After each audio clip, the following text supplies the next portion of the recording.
Welcome to the Lawyerist Podcast, a series of discussions with entrepreneurs and innovators about building a successful law practice in today's challenging and constantly changing legal market. Lawyerist supports attorneys building client-centered and future-oriented small law firms through community, content, and coaching, both online and through the Lawyerist Lab. And now, from the team that brought you the Small Firm Roadmap and your podcast hosts. Hi, I'm Jennifer Wiggum. And I'm Stephanie Everett, and this is episode 382 of the Lawyerist Podcast, part of the Legal Talk Network. Today, I'm talking with Carolyn Elefant about the latest edition of her popular book, Solo by Choice. Today's podcast is brought to you by Posh Virtual Receptionists, LawPay, and MyCase. We would not be able to do this show without their support, so stay tuned. We'll tell you a little bit more about them later on.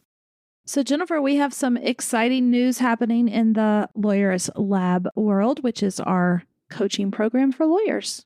Yes, we do. And this is something you and I have been working on for the last, more than a quarter for sure. We've been thinking about this, but not to tease it out too much, but we have a new lab offering that I think will appeal to some people out there who maybe aren't quite ready for our higher price tier, but still want some of the resources that we have available for the lawyers. Yeah. So at this new what we're kind of thinking of as the self-paced option or the gold offering. The gold. Yes. Yeah. It's $349 a month. And what it gives you is a roadmap strategy call with one of our coaches, because we want to make sure that you have a good plan in place. And then it becomes a little bit more self-directed in that you have the access to our online courses and resources. But don't worry, we've mapped that out in the call so you know exactly what you're going to be working on and when. And then you have access each month to come on to a group call with our coaches to get help if you're stuck or whatever that little extra push you might need as you're working through the materials. Yeah. And what I like about this compared to some other self-paced courses out there is that quarterly roadmap call that you get with a coach. They're setting you up for success for that whole quarter. So it's not like you have to go in, kind of figure out every time what your goal is, because that's often why people join Lab, is because they need help and guidance figuring out what direction they want to go to or what things are important. So you have that call every quarter. The coach sets you up for whatever you're going to do for the next quarter, and then you can take advantage of all the different resources we have. So we don't set you out to sea.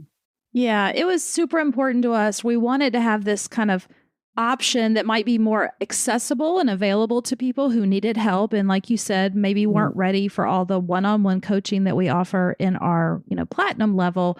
But it was important to us that it wasn't just an online course, because there's lots of those out there and we've all done it, myself included, where you hit purchase and then you get access to this thing and you maybe do it and then you kind of stop. Mm-hmm. And, it was important to us that if we're going to put something out in the world, we want it to work and we want you to get results from it. And so we needed to make sure we were setting up our participants for success, which is why you get that roadmap call. And you get access to our coaches every month on that group call so that you have a place to go with questions. And quite frankly, you get access to the coaches through our online forum too. So you don't even have to wait for the monthly call. You could come on and message us at any point. Yeah. I think I have 5 online courses that I've been taking for like 10 years because for 10 years, I've been taking a physics course and then like Chinese history. And I'll just occasionally every 6 months go in and be like, oh yeah, I bought that. Oh, super interesting. I know I should have a day where I just finish all of those and feel like a complete person, I guess. But that's what is nice about this. And the other nice thing about it is, my favorite part about Lab is the actual community that we have. And so you do get access to our community too. We have a forum where you can chat with people. And then you also get discounted access to our Lab events, including LabCon, which is our 2.5 day, what I call a work retreat, because we say conference, but it's an unconference. People aren't talking at you. People aren't selling you things. You really go there to work on your business, to implement things and work with other lawyers just like you and our coaches. And so with this offering, you also get discounted access to that. So you get our community. And I think that's one of the more, to me, important parts of the Lab program. Absolutely. No question about it. So if you're at all interested in this, want to learn more, we're happy to talk to you. You can always go to lawyerist/lab and it will take you to the right place to sign up and have a conversation with us. Or if you're not even sure about that, just hit us up with an email, Jennifer@lawyerist.com or Stephanie@lawyerist.com. We'll get you in the right spot, but we're super excited about this and happy to talk to you more about it. Yep, it's going to be great. And now here is Stephanie's conversation with Carolyn. Hi, it's Carolyn Elefant. I'm an attorney in Washington, D.C., and I'm the author of Solo by Choice, How to Start a Law Firm, and a longtime blogger at myshingle.com. Hey, Carolyn, welcome back to the show. It has been a while since you were on. We looked it up and you were guest number 3 back when the show started. Yes, I remember that. did the podcast with Sam. I can't remember how many years ago it was, but podcasts were still unfolding at that time. Yeah. And I mean, I guess, it shows that you also have been at this for a long time and helping lawyers think about getting their practice started. I mean, I guess I'm curious, what do you see as some of the biggest changes that have happened? Oh my gosh, there have been so many things that have changed since I started my firm and also since I started the My Shingle blog, which was probably about 10 years, maybe 8 or 10 years into my own practice. But first of all, I think there are just so many more resources for people who want to do it today. I mean, back then it really was just Foonberg and maybe a seminar or some kind of event that your local bar would have, and maybe like 10 people would show up and they would be afraid to be there because they'd be afraid they'd see a partner from their law firm who saw they're leaving to start something. So the web has really allowed for an explosion of resources. And there are also just, because of technology, it's really empowered lawyers to do different kinds of innovative things with their practices. So you see these really very different niches and business models. And that's something I think that has really changed over the years too. Yeah. And so if we go all the way back to the beginning, when you first wrote your book, Solo by Choice, take us back to the beginning. And why did you decide to write this book and to start your blog and to provide these resources? The blog was actually intended to be kind of a portal site. At that time, sites like pets.com and toiletpaper.com were pervasive. And so I just wanted to be the portal for everything solo and small. And the problem was I couldn't figure out how to do the development. And even though my husband was a programmer, that wasn't his specialty. So eventually we learned about this blog package called /code, and that allowed me to set up my shingle. But by that time, blogs were already starting to emerge in the legal profession, and they were really a way of sharing information freely. There wasn't like a monetization model behind it. So I kind of dropped the monetization part, but I thought it served a gap because, again, back then you had, publications like American Lawyer and even the ABA Journal at that time really focused more on big firms. And I didn't think there was anything out there that really focused on solos and smalls and focused on their place in the legal profession, not just like the nuts and bolts, which honestly I find very boring, but just like, what's the role of the solo and small firm in ensuring access to justice for the majority of Americans who use solo and small firms? Do regulators disproportionately target solos? So I felt like they needed that kind of voice. And with the book was really an offshoot. Originally, the book was going to be more of like a from big law to your law, because my transition, I had worked at a government agency and then a small and a large firm. And I practiced in an industry that's very big firm dominated. And I didn't feel like there were a lot of options for people with that kind of background to start an open firm. So that was originally going to be the focus. And my publisher thought that was too narrow. So we expanded it to talking about all different ways to start a practice. And it was also, again, a new way of looking at opening a practice because, again, Foonberg was the only voice on the market back then in terms of books. Yeah. I mean, if I'm honest, because I also started, when I graduated, I went to a big firm, and I'm not really sure where this mindset developed, but along the way, it was assumed or taught to me that small firm practice meant, shoddy work, that you weren't worthy. There was this weird thing that they do in big firms of like being like, we're special, we're the ones who are supposed to be here and the ones who can do great work. And obviously I don't hold that opinion anymore, but I remember having it.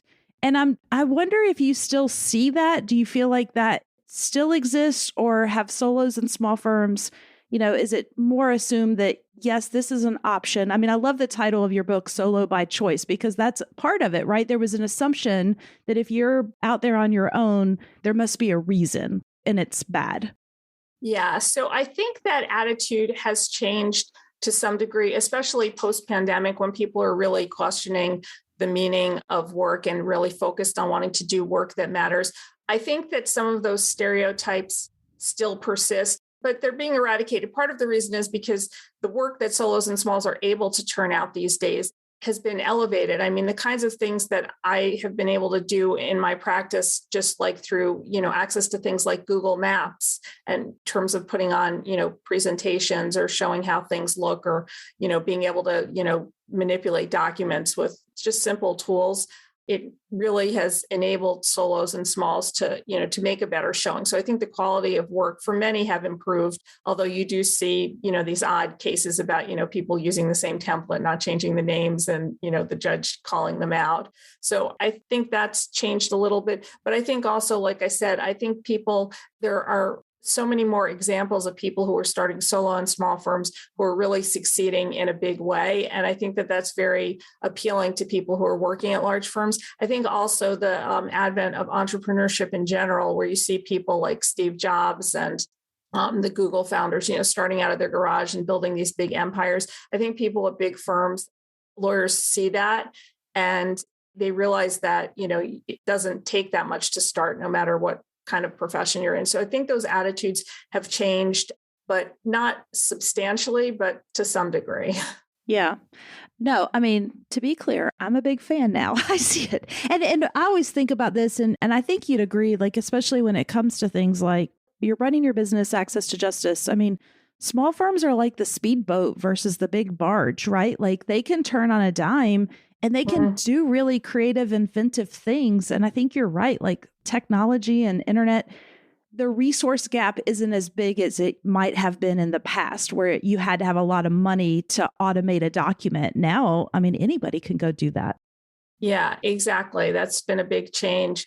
And I think also people are starting to see big firms for what they are. I mean, for years and years, large firms have done everything possible to retain employees, certainly paying them huge salaries, having robust pro bono programs, having, generous maternity leave policies. But in spite of all of that, a big firm is still a big firm. That's the business model, is always going to be serving clients on a sort of pyramid scheme for generating billables, starting people at the bottom of the totem pole and letting them go up. And so I think people, especially women and people, lawyers of color, are starting to see that, even as far as they advance in that structure, that's not necessarily something you can change. The lawyers I see who are women or lawyers of color who are going out and starting their own firms are innovating these new models that are serving, Black clients or women-owned businesses. They're accommodating workers who are women and providing ways for those people to advance. So it's like, it's a whole new thing that you can have when you leave. So I think that there's a lot of people in the profession who are really very tired of that same business model and want to start something new to improve the profession in different ways. Yeah. And so in the work that you're doing and approaching this newest edition of your book, what continues to be the biggest struggles that you're seeing that new firm owners are wrestling with? So I think, one of the initial hurdles is just getting started. There's a lot of analysis paralysis, people who have been planning firms for months and who are concerned about making the leap when they don't have clients. And I get it. It is very scary to do that, but it becomes a vicious cycle because until you start, people don't know you're available for hire. I mean, if you're thinking about starting a firm, but you're still working somewhere, somebody isn't going to come to you and say, oh, I'm going to hire you now. They're right. going to want to know that you're available to do it. So I think that's one of the hurdles that people have. I think another challenge, is just keeping pace with technology and making technology decisions without getting bogged down. I mean, now there's so much focus on technology, so many tools and so many people promoting programs to automate workflows, to do the 4-hour work week. And I think that sometimes you can feel like even if you're relatively tech savvy or you're using some basic technology tools, you feel like it's not enough, that unless you have, 5 Zapier connections to 10 different functions, that you're behind. And so I think that it's easy for people to get so focused. I see people getting much more caught up in the process and things like that and making decisions about technology than just sort of getting things done.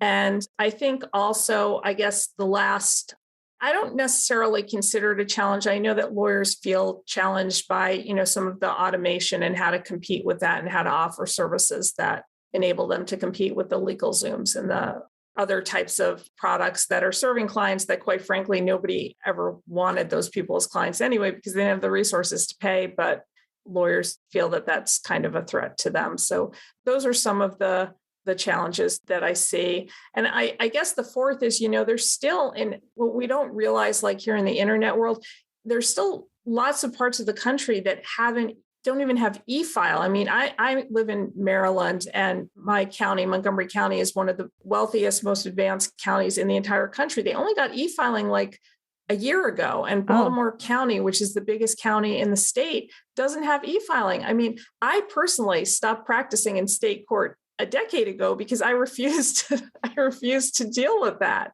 So, there are parts of the country that don't have internet or decent internet bandwidth speeds, and solos and small firms are the ones that are dealing with that because you don't have the big firms practicing in those courts. Yeah, that totally makes sense. What do you wish new firm owners would do differently?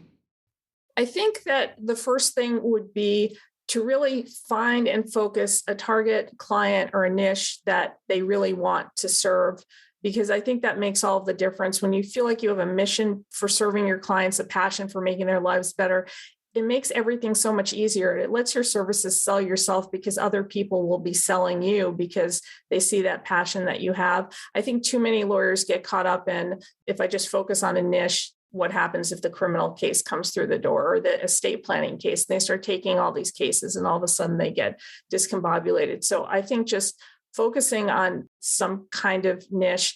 I think the second thing is just, it's good to do what other people have done, but you should always be looking to do something different and thinking ahead, not just focusing on how other people have always done it. I see that there's a lot of this very follow the leader mentality in law. And a lot of programs are like, they promote themselves as, let me save you the time and expense of getting your estate planning firm started or your firm started. We've done it all, and follow our $18,000 program and you'll do it the same way. And yes, it works if you want to start the identical same thing. But if you're trying to do something different, you want to adapt those tools to what your vision is, because running a firm and practicing law, I mean, it's not just running a firm. Practicing law is hard. You go to court, you give it your best shot, you make your best case, and you still get that crazy judge who's going to rule against you. And that just sucks. I mean, it completely sucks. And so, in order to get past that kind of stuff, you at least have to, believe in what you're doing and in the clients you're serving, because that's what's going to make the difference. And I don't think enough lawyers necessarily think about that either. So those would be things. And the third thing would be to just, as soon as you start, just be focused on how you're going to get money. Don't think about your website, your fancy website, or making your automations perfect or anything like that. Just figure out how you're going to start getting money in the door, because the faster you get the money in the door, the more money you have to spend on refining your service, and you're scaling it or hiring people or doing whatever you want to make your life easier without the stress of worrying if you're overextending yourself. Yeah, I couldn't agree more with all three of those things. Love it. We need to take a quick break and hear from our sponsors, but when we come back, I want to talk a little bit more about the new edition of the book. The Lawyer's Podcast is brought to you by Posh Virtual Receptionists. As an attorney, do you ever wish you could be in two places at once? You could take a call while you're in court, capture a lead during a meeting, or schedule an appointment with a client while you're elbow deep in an important case? Well, that's where Posh comes in. Posh is a team of professional, US-based live virtual receptionists who are available 24/7, 365. They answer and transfer your calls, so you never miss an opportunity. With Posh handling your calls, you can devote more time to billable hours in building your law firm. And the convenient Posh app puts you in total control of when your receptionist steps in. So if you can't answer, Posh can. And if you've got it, Posh is always just a tap away.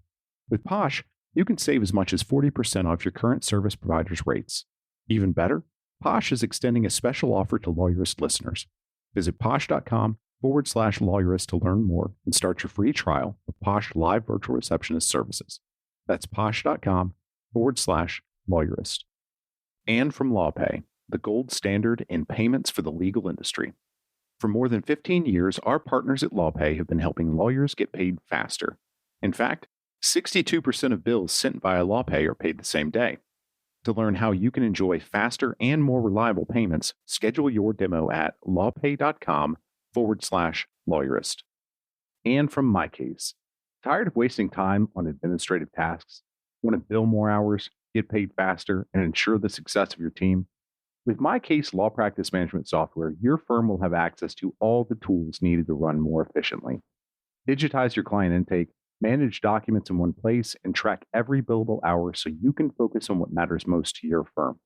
MyCase is an affordable, all-in-one solution that gets your business up and running quickly. Hundreds of lawyers have rated MyCase the #1 legal case management software.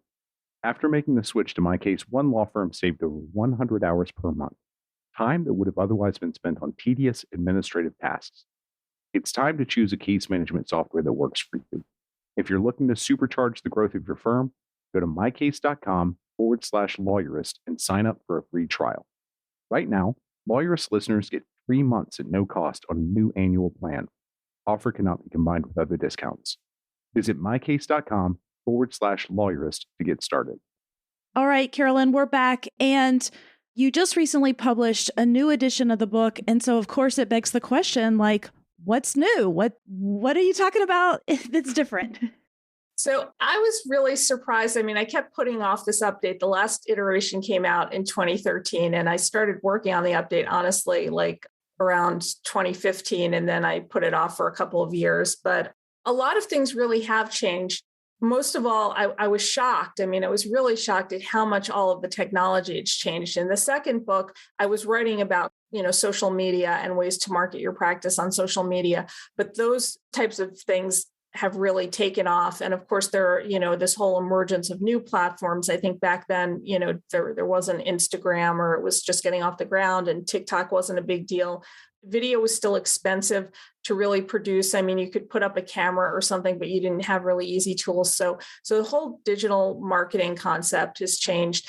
The whole idea of remote services has changed. And one of the things, of course, that changed while I was writing the book, the sands shifted underneath me, was the pandemic as I was finishing up the draft. So I had to sort of change that, because that really turned a lot of assumptions on its head. I mean, even some of the discussions in the second book, there's a lengthy discussion of, what to do about a law office. Do you want to be near the court, out far away somewhere? Do you want to have a physical office, a virtual space, and a lot of that discussion is really superseded. The first question is, do you really want to have a physical office at all? The physical office is really no longer the default. You have to be thinking about how you want your employees to work. I think another thing that's really changed is, outsourcing was always available. I wrote about that in my first book. In fact, my publisher's wife had written a book about contract lawyering like back in the early 2000s. So it's something that's been around for a long time, but it's never been as easy with all of these, platforms like Law Clerk Legal and Upwork and things like that. So there's more of a focus on those kinds of outsourcing tools that people can use to get their practices up and running. And the last thing too is the issue of student loan debt. I mean, it was a problem with the second book, but it's become even, more exposed about, the kind of debt that people are operating under. And those are considerations for starting a law practice also. So those were a couple of the things that I think had changed. And the last thing also that I did add a chapter on that I thought it was irresponsible not to is, we're now aware of the stress and the pressure that a lot of solo and small firms are under. There have been high incidents of suicide. There's a lot of people who are very stressed. It's impacted family relationships. So there is a chapter on just work-life balance and stress and the law practice management programs, or the lawyer assistance programs that bar associations offer, because it just seems like in today's environment, not discussing those issues is irresponsible. Yeah, no, that makes total sense. And listening to you talk about those things, I'm having a little bit of a nostalgic moment because actually last night, the law firm that I helped start celebrated its 15th anniversary. So we were all together and talking about the days of when we started the firm and the project. And back then, like I was buying BlackBerry servers and, we had physical servers in the office and a telephone system and just thinking about and of course virtual wasn't even an option. Of course, we had office space and it needed to be in downtown with a prestigious, street address or something.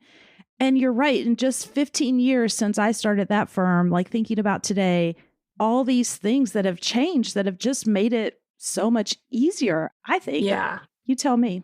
Yeah, no, it's absolutely. I mean, even something like office space. I mean, today you have these, I've had for the past up until the pandemic, I had a dedicated WeWork space for my office and my law clerks loved it. I mean, because it was like being in college again, where they could sit in the cafeteria and do their work or work in this whole free roaming space. I mean, they would bring their friends to come look at the cool office that I had. So there's also, just more options. Even if lawyers want a part-time space, a flexible space, a space out of their house, there's virtual mail options. There's just so many more things that have made it easier. And the other thing is, again, this whole vast array of technology tools. And I think I had a handout, or I think it's on my website. It's just, lawyers have tech stacks now. They have all these different tools that they use to operate their firm that are not only cheaper than when I started, but some of the technology features like a Zoom is not even something that I imagined would be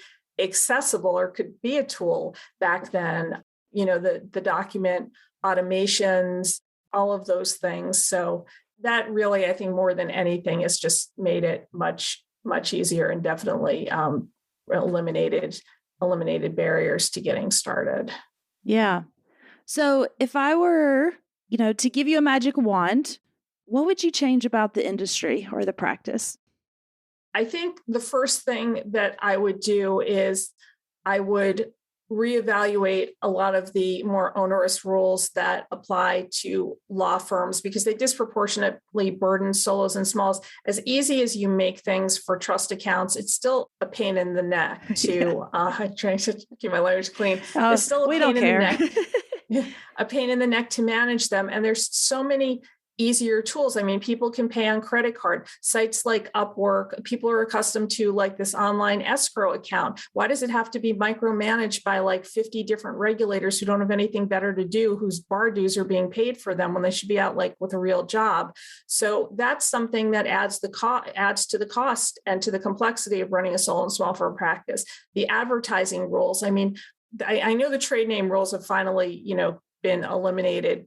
There's just so many other things, depending on what state you're in. Can you say you're a great lawyer? Can you have the testimonial? Oh, what if there's a link on your page to the testimony? It just like, seriously, people can figure this kind of stuff out. Clients are accustomed to using testimonials to make decisions about Amazon products, and other online services. So, eliminating rules like that and just allowing lawyers to compete on the same plane as a lot of these new automated services. I think the second thing would be also for courts, at least for people who are doing litigation. One of the reasons why it costs so much money to get a divorce in a court as opposed to going through, a site like a service like Hello Divorce, which, and I am a big proponent of these services, but, if you have a litigated case, doesn't matter if you're using Hello Divorce or Hello whatever, you're going to still have to pay for depositions and a court reporter and all of these things that we don't really need anymore. We can record depositions. That is one of the things that really gets my goat is having these reporters, and it can add, especially in the work that I do, which, can be very complex with multiple witnesses in these 50-day hearing extravaganzas. It can add $5,000 or $10,000 charge onto the cost of a case, which, is prohibitive for small organizations. So I think, again, courts have to relook at, email. Hopefully, courts will continue to do things remotely, at least for status conferences and things that are of less consequence. Those are also things that they're just more burdensome for solos and smalls because there's not a lot of ways around them. They're hard stops. Yeah, I hadn't thought about like the court reporting costs, and you're absolutely right. Let's end on a positive note. looking into the future, what's got you most excited or hopeful? So the first thing is, oh my God, I love the new generation of lawyers who I see on Instagram and TikTok. The creativity, the diversity, the way that they really own their stuff. I think that that is so cool. I remember how I spent so much time trying to hide that I was working from home, hide that I was a mom, hide all those things. And now it's like way out in public. That can only completely change the profession for the better. So I'm really excited about that. I'm also excited about the deregulation movements in states like Utah and Arizona. I know that a lot of lawyers are afraid of them, but I think it is going to open the door to this just burst of creativity and innovation, being able to offer like hybrid services.